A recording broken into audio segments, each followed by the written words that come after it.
2 hari sejak dilantik sebagai Bupati dan Wakil Bupati Aceh Tenggara, Selasa 18 Februari, Muhammad Salim Pahri dan Heri Ahilal melaksanakan inspeksi mendadak terhadap beberapa organisasi perangkat daerah, Dinas Kesehatan, Dinas Pendidikan dan Kebudayaan, Kantor Camat Badar, serta Puskesmas Kota Kutacani.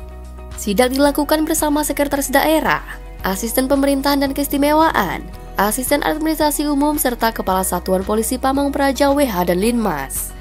Bupati Aceh Tenggara Muhammad Salim Pahri mengingatkan kedisiplinan seluruh aparatur sipil negara serta kebersihan dan kenyamanan lingkungan kantor. Hal ini penting demi terwujudnya pelayanan prima terhadap masyarakat.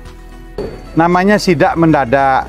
Beberapa OPD yang kita tinjau nampaknya yang ada kurang bersih, kita suruh bersihkan. Pegawainya harus disiplin.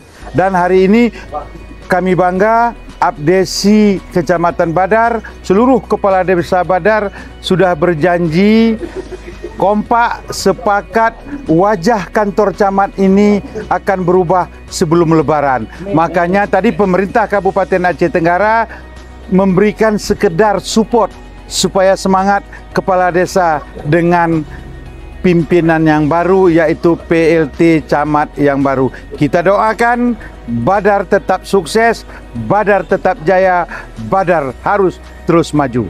Selain beragendakan sidak, rombongan Bupati dan Wakil Bupati juga melakukan silaturahmi bersama pelaksana tugas Camat Badar yang baru saja dilantik, Senin 17 Februari 2025. Tim Liputan Diskominfo Aceh Tenggara.